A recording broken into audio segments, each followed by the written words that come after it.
오늘 말씀은 병에 걸려서 죽게 된 왕의 신하의 아들을 고쳐주신 그런 표적이 기록되어 있습니다. 자, 이 표적을 통해서 예수님께서 우리에게 요구하시는 믿음은 어떤 믿음일까요? 요한복음 20장 31절에 보니까 요한복음을 기록한 목적이 여기에 나와 있죠. 자, 읽어볼까요? 시작. 오직 이것을 기록함은 너희로 예수께서 하나님의 아들 그리스도이심을 믿게 하려 하며 또 너희로 믿고 그 이름을 힘입어 생명을 얻게 하려 함이니라. 아멘. 자, 이 요한복음을 기록한 목적이 뭐냐? 너희로 예수가 하나님의 아들 그리스도이심을, 바로 구원자이심을, 메시아 되심을 믿게 하려 하며 또 너희로 그 예수를 구원자로 믿고 그 이름을 힘입어 생명을 얻게 하려 함이라. 여기 생명은 영원한 생명이죠. 영생을 얻게 하겠습니다. 요한복음을 기록한 목적은 예수가 바로 하나님이 수천 년 전부터 보내시리라고 약속하셨던 그 구세주, 그 메시아이심을 믿게 하고 또 그 예수 이름을 힘입어 영생을 얻게 하려고 요한복음을 기록했다. 그렇게 사도 요한은 말씀하고 있습니다. 자, 그렇다면 영생에 이르는 믿음은 어떤 믿음인가? 우리가 어떤 믿음을 가질 때 생명을 얻을 수 있는가? 영생을 얻을 수 있는가? 이거를 오늘 말씀 속에서 우리에게 보여주고 있습니다.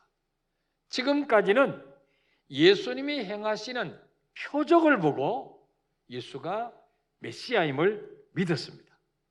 자, 요한복음 2장 23절, 24절 읽어보세요. 시작. 6월절에 예수께서 예루살렘에 계시니 많은 사람이 그의 행하시는 표적을 보고 그의 이름을 믿었으나 예수는 그의 몸을 그들에게 의탁하지 아니하셨으니 이는 친히 모든 사람을 아심이요. 아멘. 자, 6월절에 예수께서 예루살렘에 계시니 많은 사람이 그가 행하시는 표적을 보고 아무나 이런 엄청난 일을 할 수 없는데 이 일을 하는 거 보니까 이분이 바로 구원자구나, 하나님이 보내시려 하는 그 메시아구나, 표적을 보고 그의 이름을 믿었다는 거예요. 그런데 24절에 보니까 예수는 그의 몸을 그들에게 의탁하지 아니하셨으니 이는 친히 모든 사람을 아심이요. 이 말씀 무슨 말이겠습니까? 예수님은 감정에 치우친 그 표적을 보고 믿는 일시적인 믿음을 인정하지 않았다는 거예요. 그 믿음 가지고는 구원 못 받는다는 거예요. 자, 요한복음 3장 2절에 보니까 니고데모, 유대인에 관한 니고데모도 뭘 보고 예수님을 찾아왔습니까? 읽어볼까요? 시작. 그가 밤에 예수께 와서 이르되 랍비여, 우리가 당신은 하나님께로부터 오신 선생인 줄 아나이다. 하나님께서 함께 하시지 아니하시면 당신이 행하시는 이 표적을 아무도 할 수 없음이니라. 아멘. 이 니고데모도 밤중에 다른 사람들의 눈을 피해서 예수님을 찾아왔습니다. 왜? 예수님이 행하시는 표적을 보니까 이분이 인간이 아니란 말이에요. 보통 사람이 아니란 거죠. 단순한 선지자가 아니란 거예요. 이분이 바로 하나님 보내신 메시아가 틀림없구나. 표적을 보고 주님 찾아왔어요. 근데 주님이 이 니고데모의 믿음을 칭찬하셨습니까? 믿음을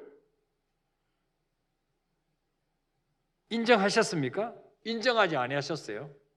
3절에 보니까 주님 뭐라 말합니까? 예수께서 대답하여 이르시되 진실로 진실로 너희에게 이르노니 사람이 거듭나지 아니하면 하나님 나라를 볼 수 없느니라.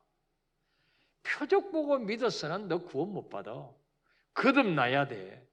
물과 성령으로 거듭나야 하나님 나라를 볼 수도 있고 들어갈 수 있다. 그렇게 말씀하고 있어요. 예수님이 행하시는 표적을 보고 믿는 사람, 그 믿음을 주님은 인정하지 아니했다는 거죠. 이게 표적을 보면은 누구나 믿을 수 있어요. 누구나. 예. 요한복음 20장 29절에 예수님이 부활하셔서 제자들에게 찾아오셨을 때 도마만 없었어요. 다른 제자는 다 있었어요. 그 다른 제자들이 부활의 주님 만나고 도마에게 말합니다. 도마야, 우리가 예수님 만났다. 예수님이 진짜로 십자가 지시기 전에 하시던 말씀대로 살아나셔서. 그때 도마가 뭐라 그럽니까? 내가 내 손가락으로 그 못자국에 상처 자국을 넣어보지 아니하고 내 손을 그분의 옆구리에 넣어보지 않고는 믿지 않겠다 그랬어요. 그때 주님이 찾아오셨어요. 도마에게 네 손을 내밀어서 내 옆구리에 상자국에 손을 넣어봐라. 내 못자국에 손을 넣어봐라. 그때 도마가 뭐라 그럴까? 과연 나의 주시며 나의 하나님이십니다. 그때 예수님 하시는 말씀이 바로 29절 말씀이에요. 너는 나를 본고로 믿느냐? 보지 않고 믿는 자들은 복되도다 하시니라. 너는 꼭 네 눈으로 확인해야 나를 믿겠니? 말로는 못 믿겠니? 그게 뭐예요? 보지 않고 믿는 자는 더 복되다. 우리 예수님이 십자가 죽으신 거 본 적이 없어요. 부활의 주님 만난 적이 없어요. 그런데도 예수님이 내 죄 때문에 죽으심이 믿어지십니까, 여러분? 부활하셔서 지금도 살아계심이 믿어지십니까? 이게 바로 예수님께 직접 양육받았던 제자보다도 훨씬 더 우리 믿음이 더 복되다는 거예요. 얼마나 감사합니까? 예. 자, 오늘 말씀도 요한복음 4장 우리 46절 47절 한번 읽어볼까요? 시작. 예수께서 다시 갈릴리 가나에 이르시니 전에 물로 포도주를 만드신 곳이라. 왕의 신하가 있어 그의 아들이 가버나움에서 병들었더니 그가 예수께서 유대로부터 갈릴리로 오셨다는 것을 듣고 가서 청하되 내려오셔서 내 아들의 병을 고쳐주소서 하니 그가 거의 죽게 되었습니다. 아멘. 우리 전번주에 말씀 생각한 요한복음 4장 1절부터 우리 42절까지 내용은 예수님이 그 사마리아 땅에 수가성 여인과 사마리아 사람들을 구원시키셔서 예수는 유대인의 구원자가 아니고 세상의 구주심을 믿게 하려고, 유대인만 구원하러 오신 게 아니고 이방인들도 구원하러 오심을 믿게 하시려고 사마리아에 가셨습니다. 거기서 이틀을 유하셨죠.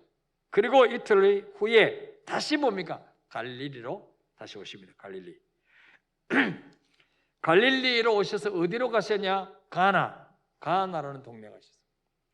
가나라는 동네는 어떤 곳입니까? 바로 요한복음 2장에서 혼인잔치 집에서 물로 포도주를 만든 첫 표적을 보이신 곳이 바로 가나라는 동네죠.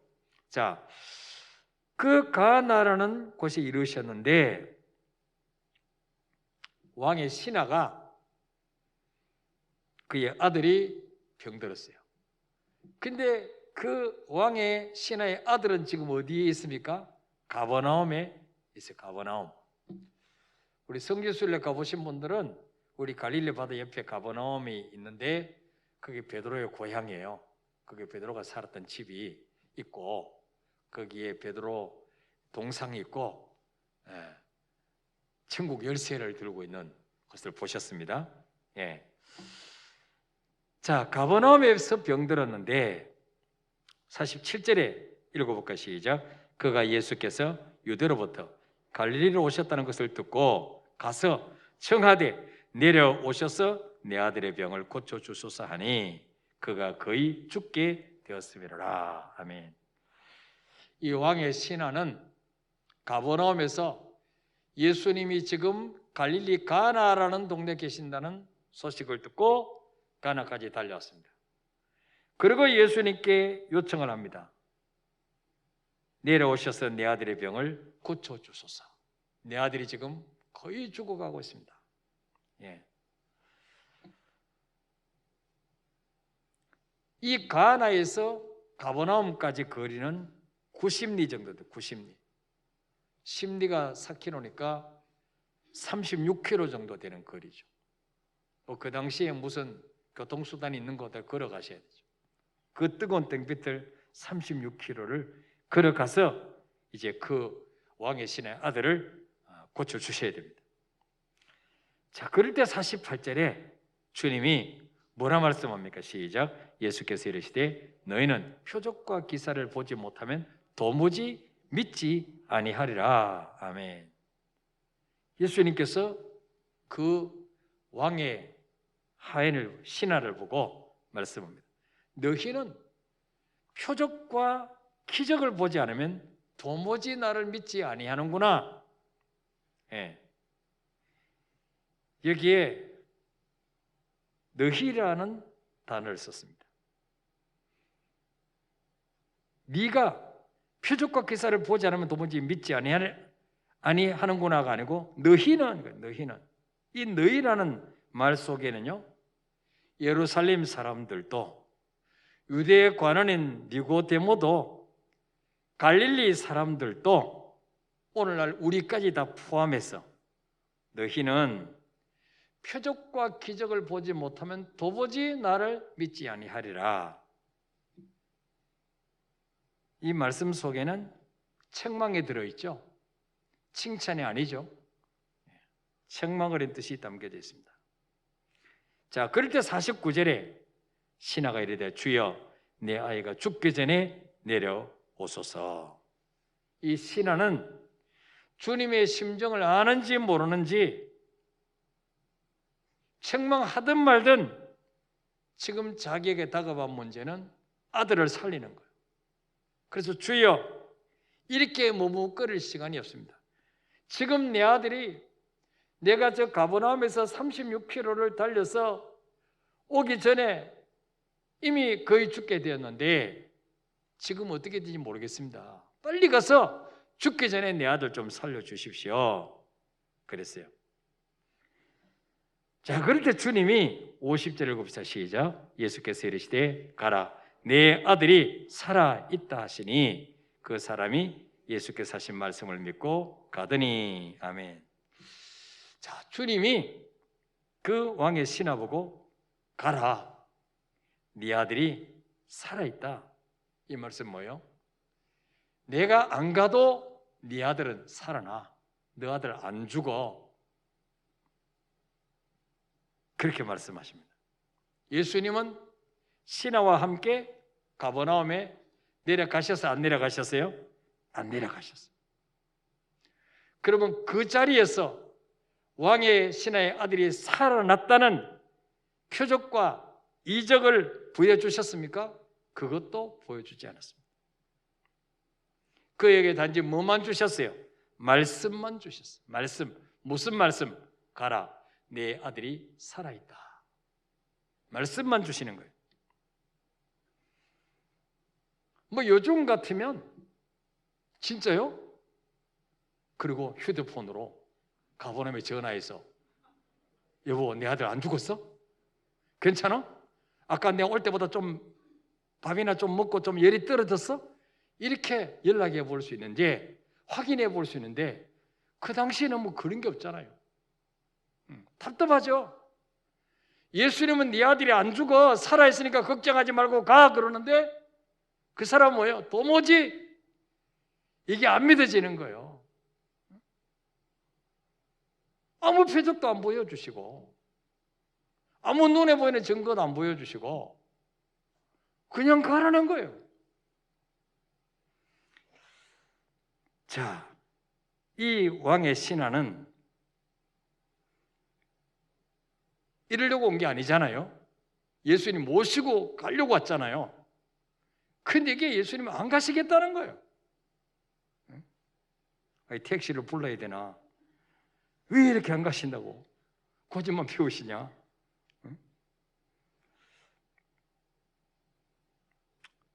이 왕의 신하는 조금 이렇게 시험 들을 수도 있어요. 아니 주님이 다른 사람 집에는 다 멀리도 가셔서 고쳐주시더만 내 아들은 왜 이렇게 말씀만 그냥 네 아들이 안 죽었어, 살아있어, 걱정하지 말고 가, 이렇게 하시는가? 아마 섭섭했을 거예요. 자, 왜 예수님께서 이 왕의 신하에게는 표적을 보여주지 아니하시고 그냥 말씀만 하셨을까요? 지금까지는 모든 사람들이 예수님이 행하시는 표적을 보고 예수를 믿었다고 했습니다. 그거는 누구나 믿을 수 있어요. 근데 이제는 예수님께서 그들의 믿음을 한 단계 더 업그레이드 시키기를 원하십니다. 그래서 그에게 표적을 보지 않고도 믿고 발을 내디딜 수 있는 그런 기회를 주시기 위해서 신이 안 가셨어요. 말씀만 하시는 거예요. 가라, 네 아들이 살아있다.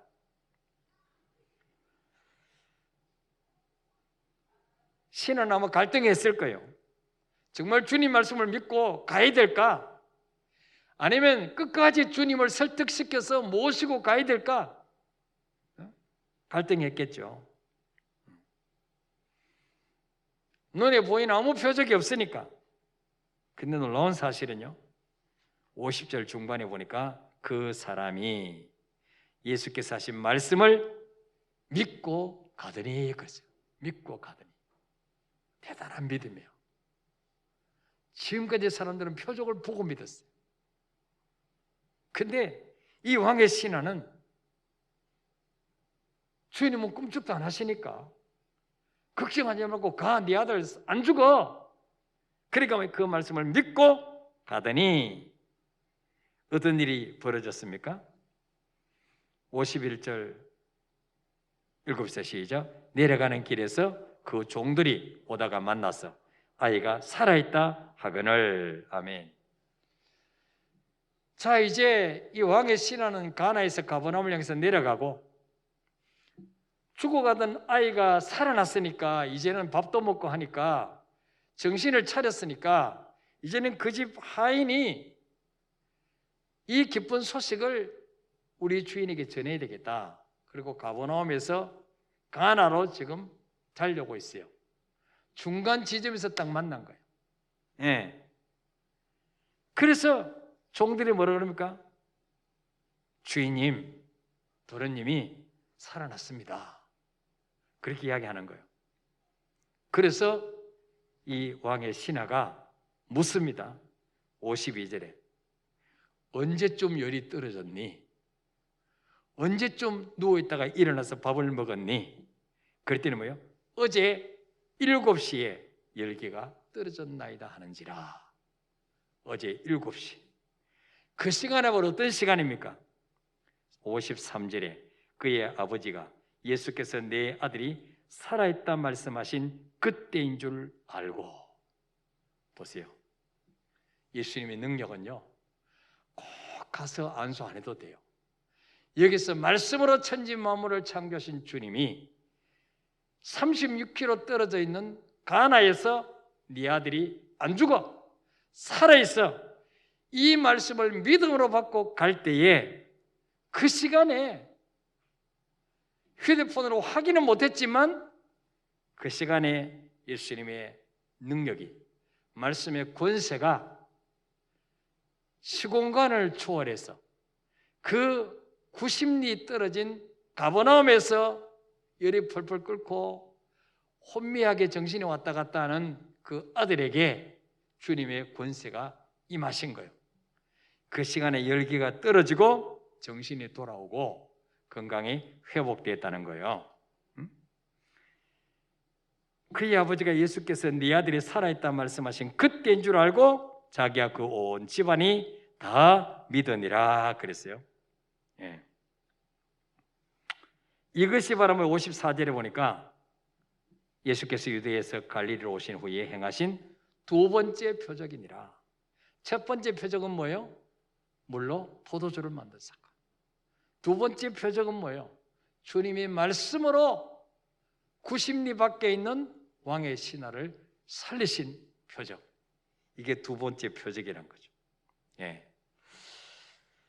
자, 첫 번째는요, 표적을 믿음의 근거로 삼았습니다. 누구도 물로 포도주를 만들 수 없는데 우리가 알다시피 포도주는 뭐예요? 오랜 시간이 걸립니다. 포도를 따서 씻어서 설탕을 이 물기를 빼고 독에 넣어서 설탕을 쳐서 오랜 기간 동안 숙성시켜서 발효가 돼야 비로소 포도주가 되는 거예요. 근데 예수님은 즉석에서 물을 떠오라 그래서 떠다 주라 그럴 때 지금까지 사람의 방법으로 만드는 포도주보다 훨씬 더 맛있는, 훨씬 더 품격 있는 그런 포도주를 만드셨다는 거죠. 그래서 첫 번째는 표적을 믿음의 근거로 삼았다. 그 표적을 보고 예수를 믿으니라. 아, 이분이 메시아구나. 두 번째는 뭐예요?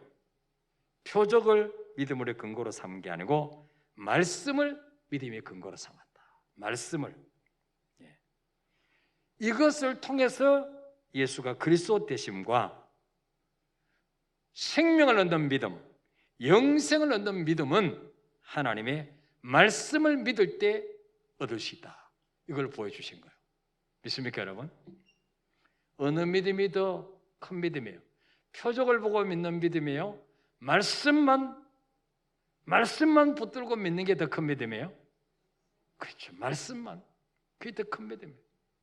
그래서 이사야 40장 8절에 보니까 푸른 마르고 꽃은 시드나 우리 하나님의 말씀은 영원히 서리라.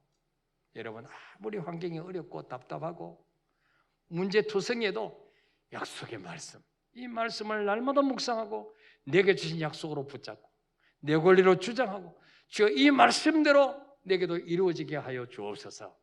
기도할 때 이 믿음이 가장 건강한 믿음이에요. 믿습니까, 여러분?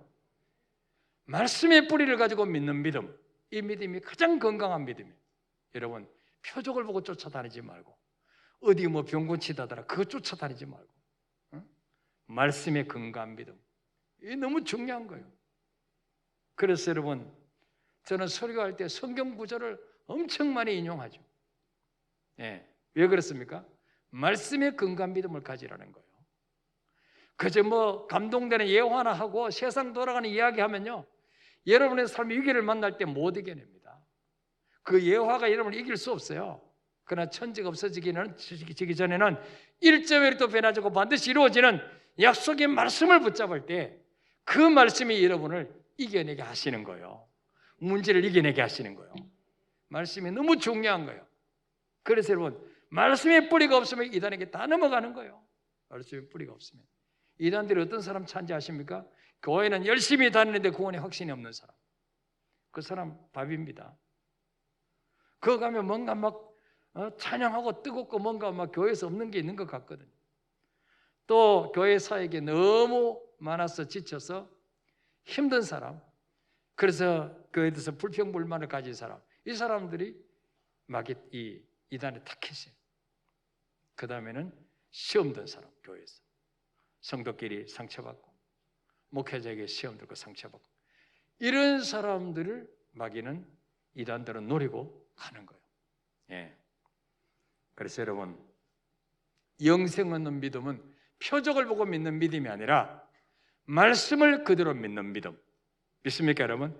이 믿음 위에 굳게 서시기를 축복합니다. 우리 찬송하겠습니다. 458장